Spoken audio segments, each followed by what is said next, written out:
श्री सद्गुरु महाराज की जय। श्री सद्गुरु महाराज की जय। अखंड मंडलाकारं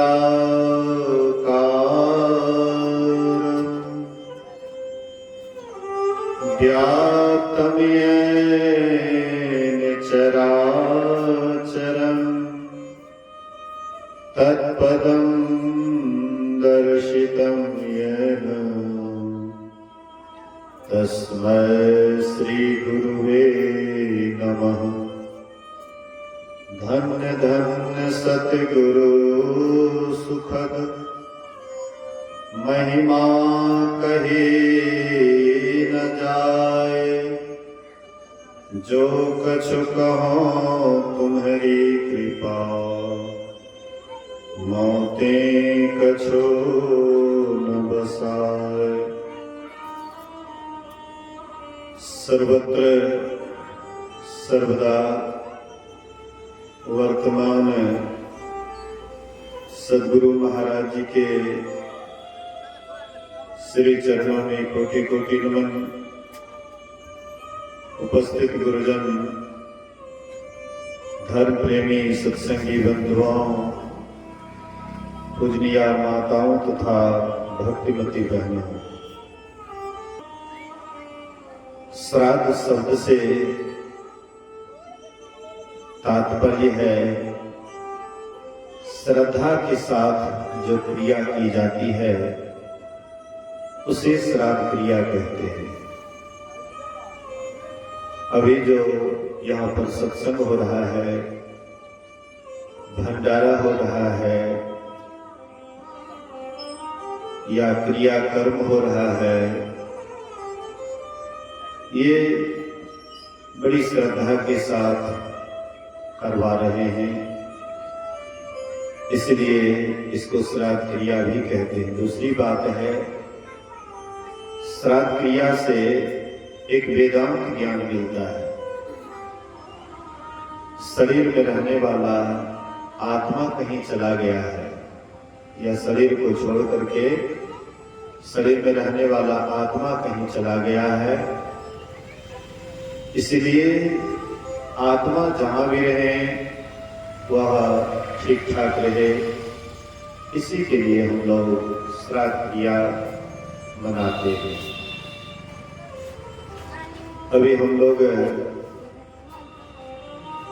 प्रातःकालीन सत्संग में उपस्थित हैं। इस शरीर में जो रहने वाले थे वे तो चले गए, वे इस शरीर में नहीं हैं, फिर भी उनके नाम पर यह कार्यक्रम हो रहा है,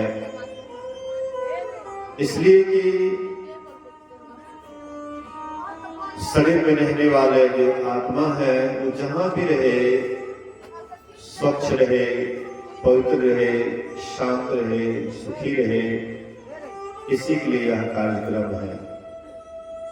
तो हम लोग अभी सुन रहे थे वेद भगवान के वचन को। वेद भगवान उपदेश करते हैं। जगत प्रसवकर्ता, हे जगत प्रसवकर्ता, आप ऐसे, अभी हम लोग सुन रहे थे वेद भगवान उपदेश करते हैं कि जगत प्रसवकर्ता ईश्वर का तत्व ज्ञान प्राप्त करने के लिए बुद्धि योग करो।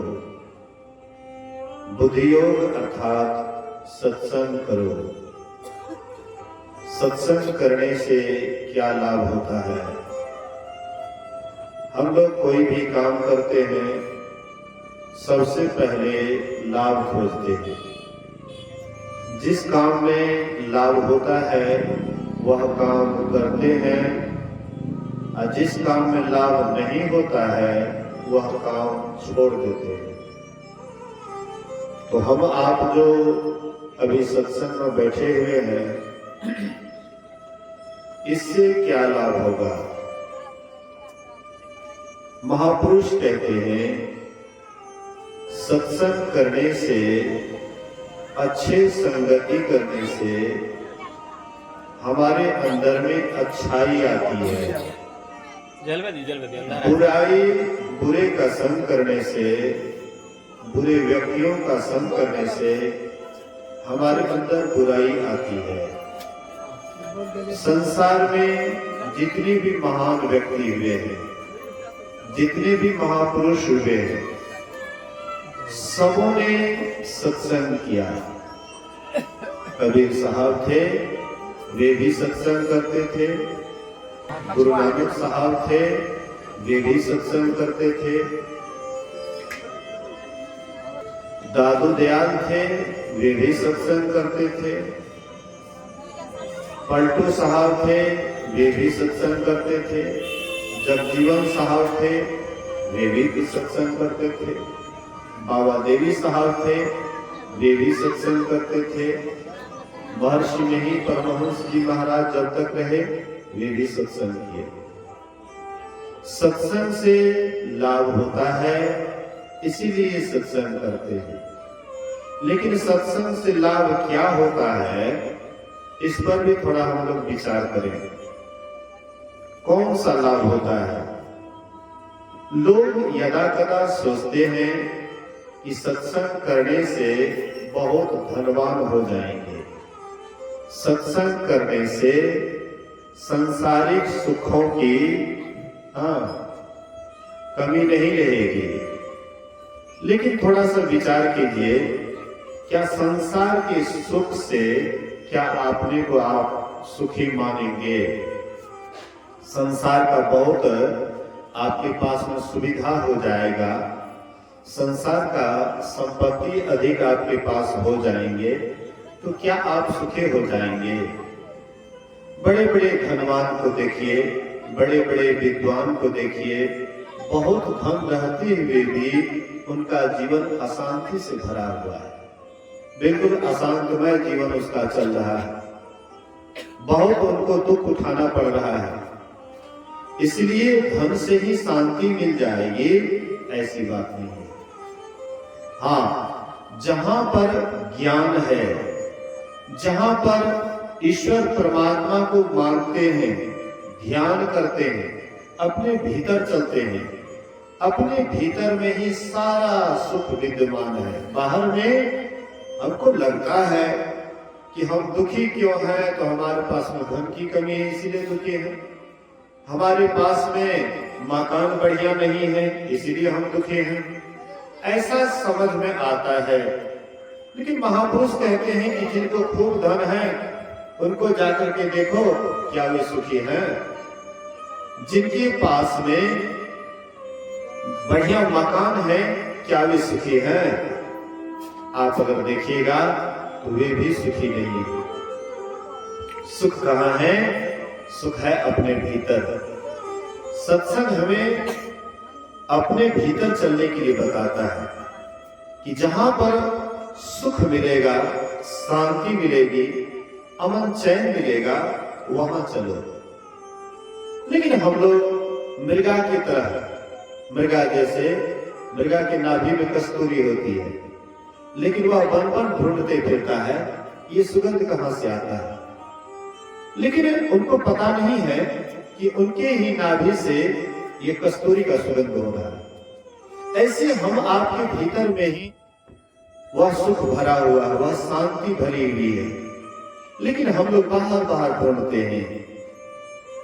धनहीन कहे धनवान सुखी, धनवान कहे सुख राजा को भारी, राजा कहे चक्रवर्ती सुखी, चक्रवर्ती कहे सुख इंद्र को भारी, इंद्र कहे चतुरानन सुखी, चतुरानन कहे सुख विष्णु को भारी, तुलसीदास बिचारी कहे हरि भजन बिना सब जीव दुखारी।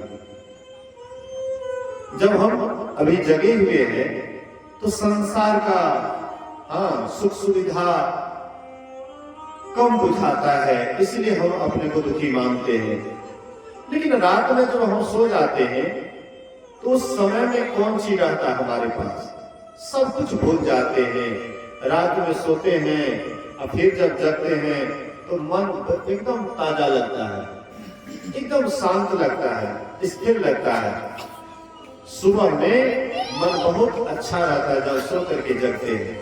फिर जगने के बाद संसार का चिंता टेंशन जब माथे पर सवार हो जाता है तब अपने को फिर दुखी मानने लग जाते हैं। इसलिए महापुरुष कहते हैं कि संसार में बाहर में कहीं भी सुख शांति नहीं है, तुम्हारे भीतर में है। लेकिन ये सुख शांति कैसे पाओगे? अच्छे संगति में पहले जाना पड़ेगा, अच्छे लोगों का संग करना पड़ेगा, महापुरुषों का संग करना पड़ेगा, बड़े बड़े जो महापुरुष हुए उनका साथ करना पड़ेगा। जो भी साथ किए उनका जीवन निहाल हो गया, उनका जीवन आनंद से भर गया, उसका जीवन सुख चैन से भर गया। इसलिए महापुरुष कहते हैं सत्संग करो। गुरु महाराज कहते थे जहां रहो सत्संग करो, अपना भी सीखो और जहां तक हो सके दूसरे को भी सिखाओ। अगर ऐसा हम करते हैं तो देख लीजिएगा सत्संग करने से भी बड़ा सुख शांति मिलती है, बहुत चैन मिलता है। कहते हैं सत्संग में आए लोगों को सुख शांति दिखाए जाते हैं। सत्संग में आए लोगों को सुख शांति दिखाए जाते हैं। दुनिया के सताए लोगों को हृदय से लगाए जाते हैं। जो दुनिया में बिल्कुल अशांत है, जो दुनिया में जिसका कोई सहारा नहीं है, जो दुनिया में देख लिए कि कहीं पर सुख शांति नहीं है, ऐसे व्यक्ति जब सत्संग के शरण में जाता है उसको बड़ा चैन मिलता है। जैसे जो धूप से व्याकुल हो गया है, बिल्कुल धूप से व्याकुल है, ऐसे व्यक्ति जब छाया में जाता है, वृक्ष के नीचे जाता है, उसको बड़ा सुख लगता है, बड़ा चैन बुझाता है। ऐसे ही आप संसार को देख करके बिल्कुल अशांत हो गए, कहीं पर भी आपको सुख शांति नहीं मिली, ऐसे लोग भी जब सत्संग में जाते हैं उसको एक अमन चैन मिलता है, एक शांति मिलती है। यहाँ पर खाने पीने की जगह नहीं है। हम तो बहुत खाए हैं इस जीवन में, बहुत भोजन किए, बहुत सुख लिए, क्या अभी तक सुख शांति मिली? अभी तक चैन मिला? धीरे धीरे बचपन गया, जवानी भी बीत रहा है, बुढ़ापा भी आने वाला है, बुढ़ापा भी आ गया। क्या अभी तक आपने संसार में सुख चैन देखा है, सुख शांति देखी है? इसी तरह से यह जीवन भी आपका चला जाएगा, फिर भी सुख शांति आप कहीं भी नहीं देखेंगे। जिसने भी देखा वे अपने अंदर चल करके देखा, सत्संग के द्वारा वे उनके अंदर निर्णय हुआ यह काम करना चाहिए, ये काम करने से शांति मिलती है। लेकिन यह जगह सत्संग ही है। सत्संग छोड़ करके अगर हम बाहर में शांति खोजते हैं, सुख खोजते हैं, ऐसे खोजते रह जाएंगे। जितने भी राजे महाराजे थे पुराने जमाने में, वे भी इसी तरह से सुख शांति खोजते थे संसार में। जितने भी हमारे दादा परदादा थे, सब के सब यही संसार में सुख शांति खोजते थे। बेटा में सुख, बेटी में सुख, धन दौलत में सुख, लेकिन सब खोजते खोजते चले गए और कहीं पर उसको सुख शांति नहीं मिली। इसलिए महापुरुष कहते हैं कि आप अपने अंदर चलिए, इसके लिए सत्संग करना पड़ेगा। सत्संग में जाइए जहां पर सही ज्ञान बतलाया जाता है, जीवन जीने की कला सिखाया जाता है। सत्संग के अलावा जीवन जीने की कला कहीं नहीं सिखाया जाता है। हम आप कैसे जीवन बिताते हैं आहार, निद्रा, भय, मैथुन, ये 4 काम पशु के लिए भी है और ये 4 काम मनुष्य भी करते हैं। आहार, भोजन पशु पक्षी भी करता है, भोजन हम आप भी करते हैं। रात में पशु पक्षी भी सोता है, हम आप भी सोते हैं। अपने प्राण का जैसे हम आपको डर है, वैसे पशु पक्षी को भी डर है। जैसे हम आप बाल बच्चा पैदा करते हैं, एक पशु पक्षी भी बाल बच्चा पैदा करता है। ये 4 ही काम है। अगर आपका जीवन बीत रहा है, आप पशु के ही समान है। बिना पूछ के पशु है। कुछ आपके पास नहीं है, लेकिन पशु से भी पशु के जैसे है। इसलिए महापुरुष कहते हैं ज्ञानवान बनिए। ज्ञानहीन मनुष्य पशु के समान होता है, ज्ञानवान कैसे बनिएगा? सत्संग आपको ज्ञानवान बनाता है, सत्संग आपको विवेकशील बनाता है। बिना सत्संग के आपके पास विवेक नहीं होगा। हम लोग सोचते हैं कि जो पढ़ लिख लेता है वह विवेकवान होता है, जो पढ़ लिख लेता है, जो ज्यादा पढ़ा लिखा होता है वह बुद्धिमान होता है, विवेकशील होता है। लेकिन गलत बात है। जो पढ़ लिख लेता है वह भले ही संसार का पैसा अधिक उनके पास हो जाता है, पद हो जाता है, कोई बड़ा नौकरी करते हैं, लेकिन उसके पास विवेक हो जाता है, सो बात नहीं है। बुद्धिमान हो जाता है, सो बात नहीं है। हम कैसे समझे उसके पास विवेक हो जाता है? कैसे समझे कि वे बुद्धिमान है? आप देखिए, जो पढ़े लिखे व्यक्ति हैं, कीमती शराब वही खरीदता है। जो पढ़े लिखे आदमी हैं, विशेष कीमती सिगरेट वही पीता है। अब हम कैसे समझेंगे कि पढ़े लिखे व्यक्ति बुद्धिमान होता है? लेकिन जो सत्संग करते हैं, जो चाहे पढ़े लिखे हो या अनपढ़ हो, जो सत्संग करते हैं उसको विवेक होता है। इसलिए गोस्वामी जी को कहना पड़ा, बिनु सत्संग विवेक न होई, राम कृपा बिनु सुलभ न सोई। बिना सत्संग के विवेक नहीं होता है। विवेक हम किसको कहते हैं? विवेक हम किसको कहते हैं?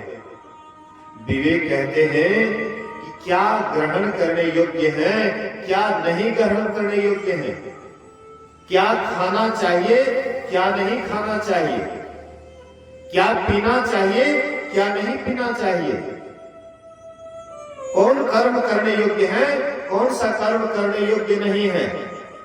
इसका जिसके पास बुद्धि है, विवेक है, उसी को कहते हैं विवेकशील प्राणी। हम लोग संसार में रहते हैं, जो नहीं करने का सो भी करते हैं, जो नहीं पीने का सो भी पीते हैं। जैसे नहीं रहना चाहिए वैसे भी रहते हैं।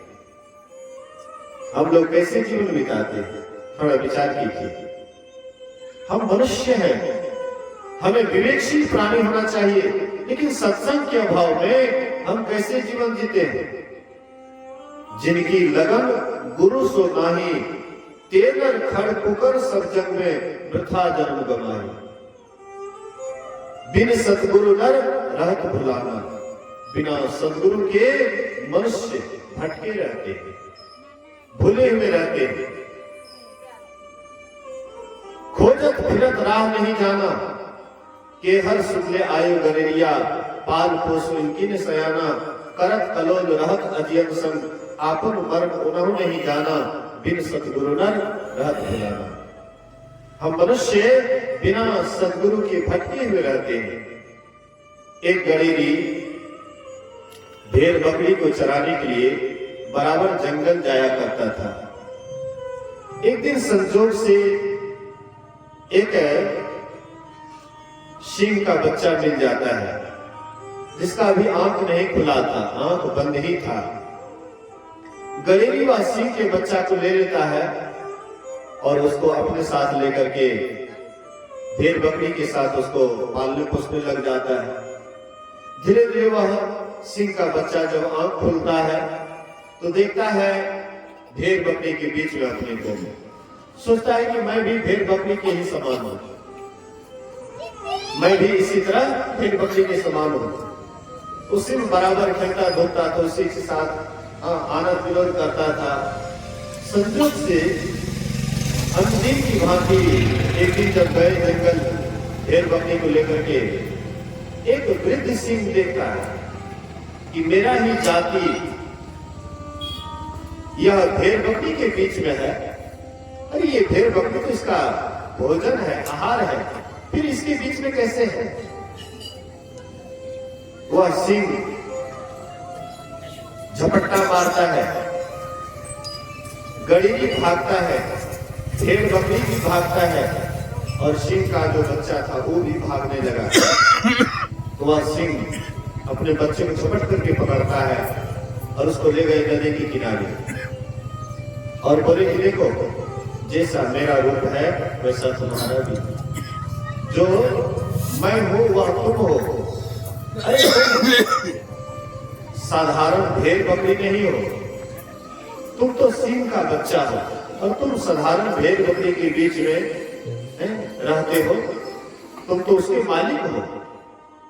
कहने का आशय है इसी तरह से हम आप भी, ये जो इंद्रियां हैं ये भेड़ बकरी के समान है और इसके बीच रहते रहते हम आपको भी आदत पड़ गया है और इसी में हम लोग आनंदित रहते हैं। महापुरुष कहते हैं कि तुम भी सोचो, तुम भी सिंह के बच्चे हो, परमात्मा रूपी सिंह के बच्चे हो, लेकिन भेड़ बकरी में रहते रहते तुम भी अपने को भेड़ बकरी मानने लगे, इसलिए तुम सिंह का बच्चा हो।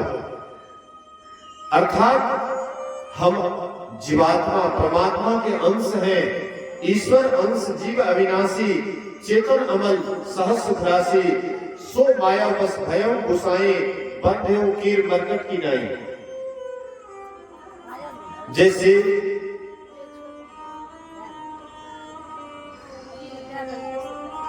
बंदर को बचाने वाला मदारी होता है।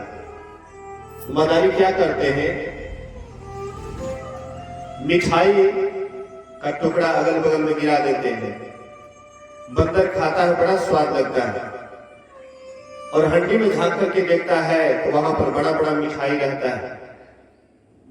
घड़ा का मुंह इतना छोटा रहता है कि इधर से बंदर का हाथ चला जाता है, लेकिन जब मिठाई पकड़ता है हाथ में तो मुट्ठी बड़ा हो जाता है और फिर निकालना चाहता है, निकलता नहीं है।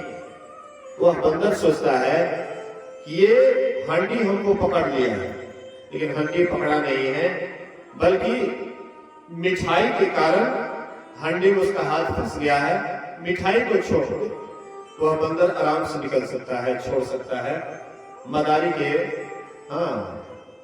मतलब चंगुल से निकल सकता है, लेकिन वह मिठाई के लोभ के कारण न तो मिठाई को छोड़ता है और वह मदारी के साथ रह करके भीख मांगता है, लेकिन उसको कुछ भी नसीब नहीं होता है। ऐसे ही संत महापुरुष कहते हैं हम आपका भी जीवन ऐसे ही व्यर्थ जा रहा है, इसलिए इस जीवन को सार्थक करना चाहते हैं, सफल करना चाहते हैं, इसके लिए सत्संग कीजिए।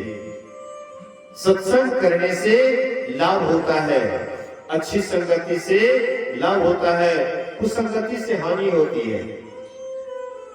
एक वृक्ष पर एक वृक्ष था, उसके ऊपर में एक कौवा बैठा था और एक हंस भी बैठा था। बैसाख जेठ की गर्मी थी, चिलचिलाती गर्मी थी, दोपहर का समय था।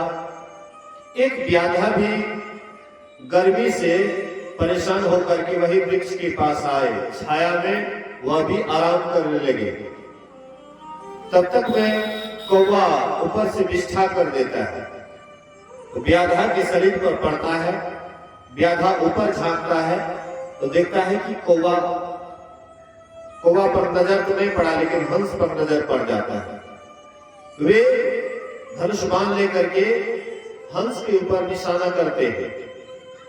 वह तीर हंस को लगता है और हंस ऊपर से नीचे गिरते हुए कहता है कि थोड़ी देर के लिए कुसंगति मैंने की तो मुझे अपने इस जीवन से हाथ धोना पड़ रहा है, लेकिन जो जीवन भर कुसंगति करते हैं उसका क्या हाल होगा। थोड़ी देर के लिए हंस कौवा का साथ किया, इसलिए जीवन से हाथ धोना पड़ा। हम लोग जो जीवन भर कुसंगति करते हैं इसका क्या परिणाम होगा, इस पर हम लोग कभी विचार नहीं करते। महापुरुष कहते हैं कि लोगों का, अच्छे लोगों की संगति करो, ऐसी संगति में जाकर के बैठो जिससे सुबुद्धि हो, सद्बुद्धि हो, अच्छा विचार हो। आपके अंदर में अच्छाई के कारण ही आप सुखी हो पाएंगे, बुराई के कारण आप कभी सुखी नहीं हो पाएंगे। लोग सोचता है कि किसी तरह से किसी का धन बेईमानी कर लो, बहुत ज्यादा मकान, बड़ा मकान बना लो, ज्यादा बहुत जमा कर लो, इससे हम सुखी हो जाएंगे। इससे वे कभी सुखी नहीं होते हैं। सुखी तभी होते हैं जब आपका आचरण, विचार, व्यवहार जब बिल्कुल ठीक ठाक रहता है, आप जहां भी रहते हैं वहीं पर सुखी रहते हैं। इसलिए संगति अच्छे लोगों की करनी चाहिए। एक वृक्ष पर एक उल्लू बैठा हुआ था, एक हंस बैठा हुआ था। दोनों में बातचीत चल रही थी। हंस कहता है कि अभी दोपहर का समय है, बैसाख जेठ की गर्मी है, बहुत चिलचिलाती गर्मी है, सूर्य सीधा सामने, माथा के सामने में है, इसलिए बहुत गर्मी लग रही है। उल्लू कहता है, अरे कौन कहता है कि अभी सूर्य उगा हुआ है, दोपहर का समय है। अरे ये तो अंधकार रहने के कारण गर्मी लग रही है, इस सूरज कुछ नहीं है, ये तो अंधकार है इसलिए गर्मी लग रही है, क्योंकि उल्लू को सूर्य दिखाई नहीं पड़ता है। लेकिन हंस कहता है कि भाई मैं सीधा सामने सूर्य को देख रहा हूं, माथा के ठीक सामने सूर्य है, दोपहर का समय है, बहुत गर्मी लग रही है, इसी के कारण हम लोगों को गर्मी लग रही है। उल्लू कहता है कि भाई तुमको भ्रम हो गया है, ये तो अंधकार रहने के कारण गर्मी लग रही है। हंस कहता है कि नहीं भाई, मैं तो देख रहा हूं सूर्य को। दोनों में ऐसे बकझक हो रहा था। उल्लू कहता है कि देखो भाई, मेरे बात पर तुमको विश्वास नहीं होता है तो चलो, मेरे बहुत कुटुंब परिवार रहते हैं, वहां पर तुमको जब पूर्वासन करा दूंगा तब तो विश्वास होगा। हंस कहता है अच्छा ठीक है चलो। उल्लू लेकर के गए जहां पर बहुत बड़ा एक विशाल पेड़ था, बट का पेड़ था, वहां पर बहुत उल्लू बैठा हुआ था। ये उल्लू जाता है और सभी उल्लुओं से कहते हैं कि देखो भाई, ये हंस कहता है कि अभी दोपहर का समय है, इसलिए गर्मी लग रही है, सूर्य ठीक माथा के सामने में है, इसलिए गर्मी लग रही है। तो सब उल्लू एक साथ कहता है, अरे इस सबको बिगाड़ देगा, इस सबको बिगाड़ देगा, इसलिए इसको मारो, पछाड़ो, भगाओ। सब उल्लू एक साथ हंस के ऊपर टूट पड़ा। हंस वहां से अपना जान बचाते हुए भागता है और एक दोहा कहता है, सच्चाई छुप नहीं सकती है, बातों की वसूलों से खुशबू आ नहीं सकती है कागज के फूलों से। लेकिन सच्चाई को कितना ढकने का कोशिश करोगे, ये सच्चाई कभी ढक नहीं सकती है।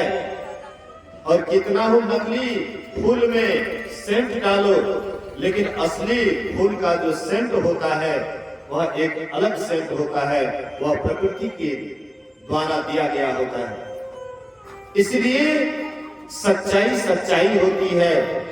अर्थात जैसे उल्लू का समुदाय हंस पर टूट पड़ा, ऐसे ही संत महापुरुष कहते हैं कि हम आपको जो भी सुख शांति मिल रही है वह ईश्वर की ही दया से, ईश्वर ही संसार के रचयिता है।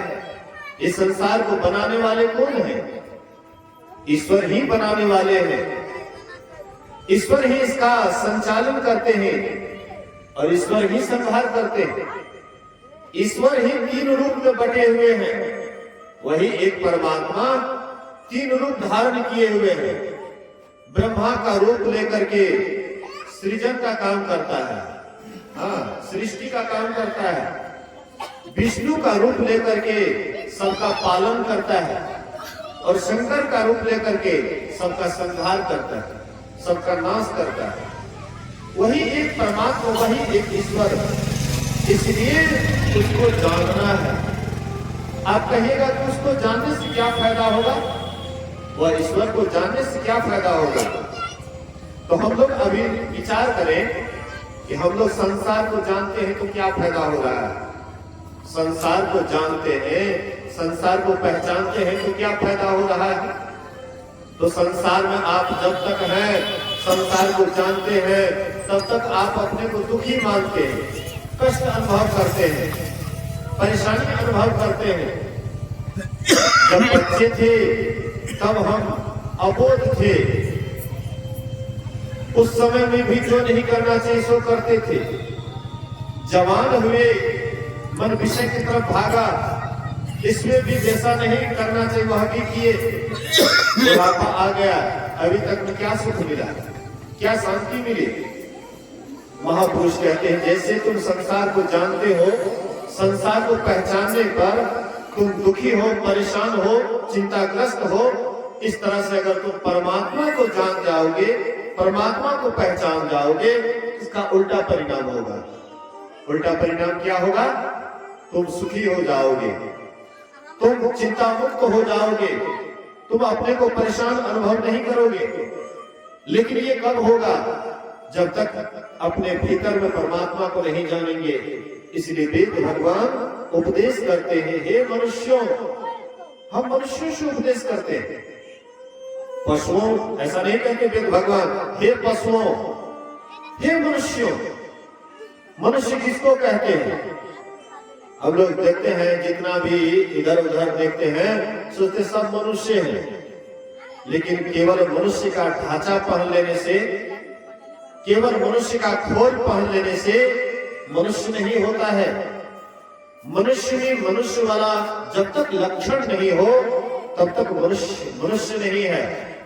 मनुष्य में क्या लक्षण होना चाहिए? मनुष्य में लक्षण होना चाहिए सदाचार का, मनुष्य में लक्षण होना चाहिए शिष्टाचार का, मनुष्य में लक्षण होना चाहिए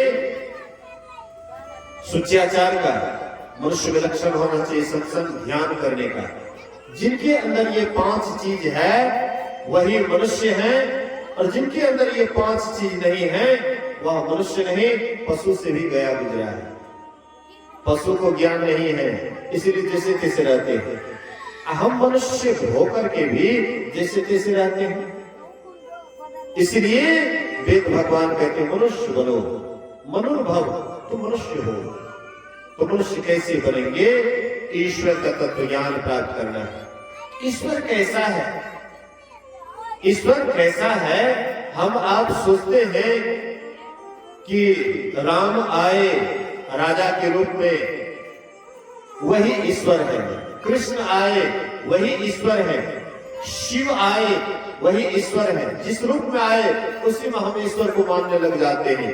लेकिन कभी विचार नहीं करते हैं कि रूप के अंदर में कौन रहने वाला है। राम के अंदर में कौन रहता है, कृष्ण के अंदर में कौन रहता है, शिव के अंदर में कौन रहता है, संत सदगुरु के अंदर में कौन रहता है, हम आपके अंदर में कौन है। यह शरीर हम देखते हैं, हम आप शरीर को देखते हैं। शरीर को देखने से शरीरी का ज्ञान नहीं होता है। आप हमको देख रहे हैं, हम आपको देख रहे हैं।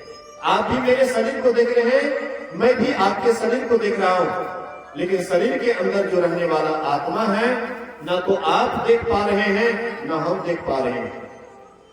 इसलिए महापुरुष कहते हैं कि इसके भीतर में जो रहने वाला है उसको जानो। उसको अगर जान जाओगे तो तुम अपने को बड़े सुखी पाओगे। हम आप सुने होंगे एक एक महापुरुषों की बात कि संसार का कुछ भी नहीं था, लेकिन वे परम सुखी थे, परम आनंदित थे। सिकंदर बादशाह के पास बहुत संपत्ति थी, बहुत धन था, वे विश्व विजेता कहलाए। जब वे भारत पर चढ़ाई करने के लिए आए, जब वे भारत पर चढ़ाई करने के लिए आ रहे थे, उनके गुरु अरस्तु कहते हैं कि तुम जा रहे हो भारत पर चढ़ाई करने के लिए। भारत ऋषि प्रधान देश है, भारत ऋषि प्रधान देश है, भारत त्याग में सुख मानता है, इसलिए तुम जाते हो भारत पर चढ़ाई करने के लिए। किसी महात्मा से जरूर भेंट करना, किसी महात्मा से आशीर्वाद ले लेना। सिकंदर बादशाह आए पंजाब, वहां पर एक ऋषि थे जिसका नाम था दंडन ऋषि, और वे नदी के किनारे, एक नदी के किनारे ध्यान करते थे। रावड़ी नदी के किनारे रह करके ध्यान भजन करते थे। अपने सिपाही को भेजे कि जाओ और वह ऋषि को बुला करके लेते आओ। कहो सिकंदर बादशाह बुला रहे हैं। सिपाही गए और कहते महाराज आपको सिकंदर बादशाह बुला रहे हैं।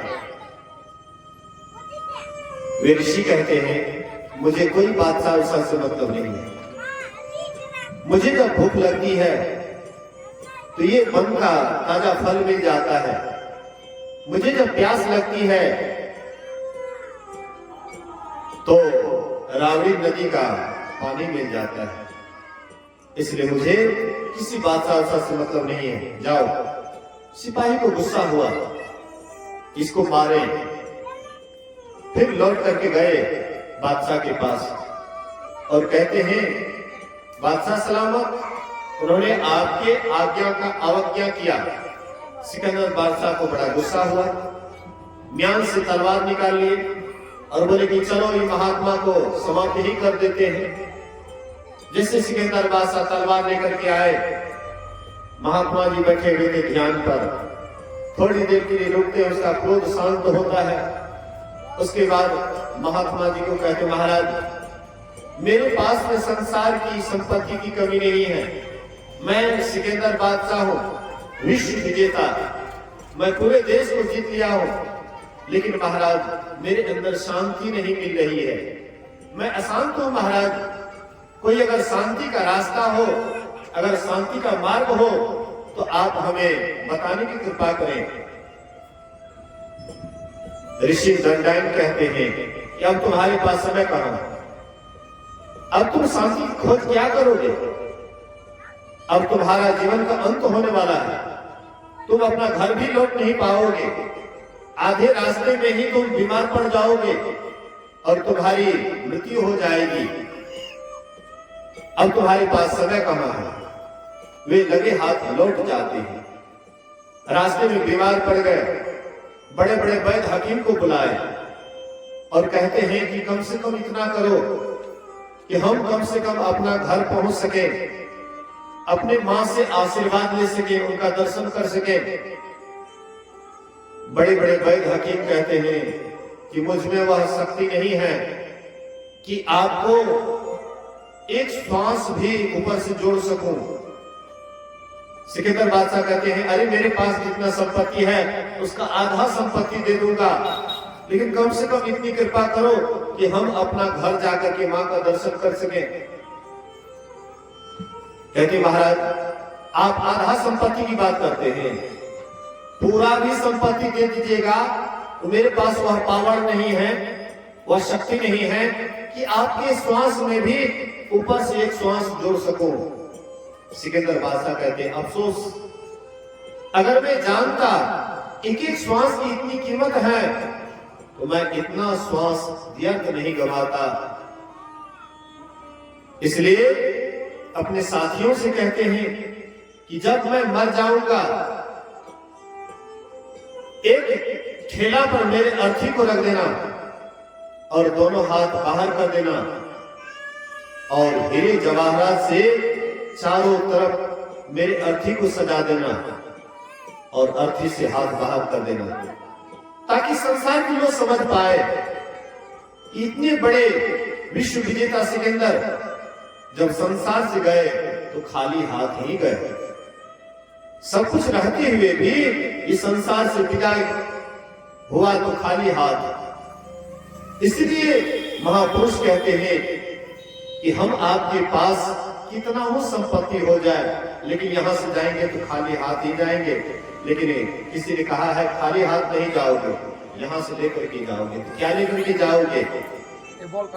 जो अच्छा कर्म करोगे वह तुम्हारे साथ जाएगा, बुरा कर्म भी करोगे वह भी तुम्हारे साथ जाएगा। साथ तो जाएगा, लेकिन ये धन संपत्ति नहीं, अच्छाई या बुराई ये आपके साथी होंगे।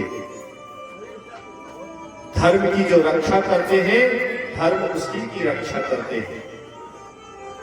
धर्म की रक्षा करने का मतलब है कि आप अपने को ऐसे काम में लगाएं, ऐसे कर्म करें जिससे ईश्वर परमात्मा का साक्षात्कार हो, दर्शन हो, उसकी पहचान हो। तो ईश्वर परमात्मा कहीं बाहर में खड़े हैं कि कहीं पर बैठे हुए हैं, वहां जाकर के उसको देखेंगे। बाहर में परमात्मा नहीं है, परमात्मा अंदर में है और वह कोई रूप में नहीं है। रूप में रहते हुए भी सबसे अलग है। इसलिए वह जो निराकार है, निर्विकार है, सबके घट घट में रहने वाला है, ऐसे ईश्वर परमात्मा को खोजने के लिए बाहर जाने की कोई जरूरत नहीं है, अपने अंदर में है। लेकिन तत्वतः कैसे है इसको भी समझना है। मनु शत्रुपा को भगवान दर्शन दिए और मनु शत्रुपा कहते हैं कि आप ही की तरह हमको पुत्र हो। अब सोचिए, दर्शन भी हो रहा है और अपने समान पुत्र भी मांग रहे हैं। इसका मतलब है मनु शत्रुपा को असली दर्शन नहीं हुआ। लोग कहते हैं ध्रुव प्रहलाद इसी आंख से दर्शन किए, परमात्मा का इसी आंख से दर्शन किए। लेकिन याद रखिएगा कि इस आंख से परमात्मा का दर्शन नहीं होता है। हाँ, परमात्मा की माया को हम इस आंख से देखते हैं, परमात्मा की माया को इस आंख से देखते हैं।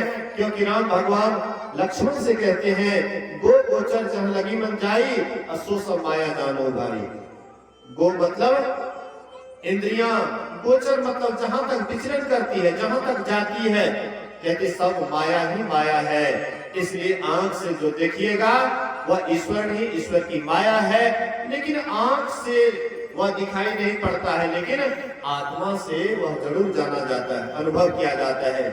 लेकिन वह आत्मा से कैसे जानिएगा? अपना भीतर चलिएगा तब नहीं।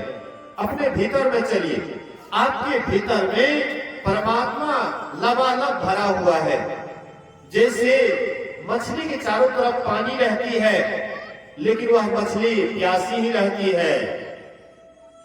कबीर साहब कहते हैं, पानी बिच मीन प्यासी रे, अब वही सुनी सुनी आवत हंसी रे। कहते जैसे पानी में मछली प्यासी रहती है, कबीर साहब कहते हैं कि हमको हंसी आती है, हंसी लगने वाली बातें हैं। मछली के चारों तरफ पानी है, मछली के ऊपर भी पानी है, नीचे भी पानी है, दाएं भी पानी है, बाएं भी पानी है, आगे भी पानी है, पीछे भी पानी है। सब तरफ मछली के पानी ही पानी है, मतलब पानी में ही वह है। लेकिन फिर भी वह प्यासी है। कारण क्या है? उलटती नहीं है, मछली उलटती नहीं है, इसलिए प्यासी है। ऐसे हम आप जहां रहते हैं, जिस संसार में रहते हैं, वह भी परमात्मा से लबालब भरा हुआ है। परमात्मा ऊपर भी है, परमात्मा नीचे भी है, परमात्मा दाएं भी है, परमात्मा बाएं भी है, परमात्मा आगे पीछे सब जगह परमात्मा है। लेकिन फिर भी दिखाई नहीं पड़ता है। तो हम लोग सोचते इसी आंख से परमात्मा को देखेंगे। तो इस आंख से हम हवा को देखते हैं, हवा को इस आंख से देखते हैं, आकाश को इस आंख से देखते हैं, आकाश का अनुभव करते हैं, हवा का अनुभव करते हैं। लेकिन आकाश का तो अनुभव भी नहीं होता है, आकाश कहते हैं किसको? आकाश कहते हैं खाली जगह को। इसी तरह से जो परमात्मा आकाश को भी अवकाश दे रहा है, वही है परमात्मा, वही है ईश्वर। वह ईश्वर को देखने के लिए यह आंख सक्षम नहीं है। ये आंख है चमड़े की आंख। चमड़े की आंख से चमड़ा वाला शरीर को देखिएगा, न कि आत्मा को। आत्मा को देखने के लिए आत्मा वाला आंख चाहिए। इस आंख से ईश्वर का कभी दर्शन नहीं होता है। महाराज जनक एक बार सपना देख रहे थे, और सपना में देखते हैं कि कोई राजा मेरे राज्य पर चढ़ाई कर दी। चढ़ाई करने के बाद वे हमको जीत लिए, और वह नया जो राजा बने वो बोले कि यह राज्य छोड़ करके निकलो। तो वह राजा जनक सारा राज पोशाक उनसे ले लिए और उसको निकाल देते हैं। 7 रोज लगा उसको अपना राज्य को से निकलने में। दूसरे राज्य जाते हैं, भूखे प्यासे थे। कहते हैं भंडारी से कुछ भोजन मिलेगा। भंडारी कहते हैं कि कुछ देर पहले आते तो कुछ मिल जाता, लेकिन अब भोजन खत्म हो गया। बोले कि कुछ भी देखो, क्योंकि भूख के बिना प्राण निकल रहा है। तो जाकर के बोले कि खुरचन है, खुरचन लीजिए। बोले कि वो अभी मेरे लिए अमृत के समान है, वही ला करके दो। खुरचन ला करके देते, जैसे हाथ में रखते हैं ऊपर से चिल्ला झपट्टा मार देता है, खुरचन नीचे गिर जाता है। अब वे चिल्ला, यह सत्य वह सत्य, यह सत्य वह सत्य। अर्थात मैं जो सपना देख रहा था, भिखारी बन गया था सपना में, वह सत्य कि अभी मैं राजा बना हूं, ये सत्य। इसके लिए उसका वे जो चिल्लाई तो नींद टूट जाती है। कुछ देर चुप रहे और उसके बाद कहते यह सत्य वह सत्य। कोई इसके प्रश्न का उत्तर नहीं दे पाए। अष्टावक्र ऋषि थे, उनके पास भी गए। अष्टावक्र उनको कहते हैं कि देखो, सपना जो देख रहा था, तुमने सपना देखा, सपना में तुम्हारा राजपाट दूसरा राजा छीन लिया, तुमको राज से निकाल दिया। फिर तुम भूखे प्यासे दूसरे राज्य गए, वहां पर तुमने भोजन की मांग की, उन्होंने तुम्हें खुरचन दिया। खुरचन तुमने जैसे हाथ में लिया, चिल्ला झपट्टा मार दिया और तुम्हारा खुरचन नीचे गिर गया।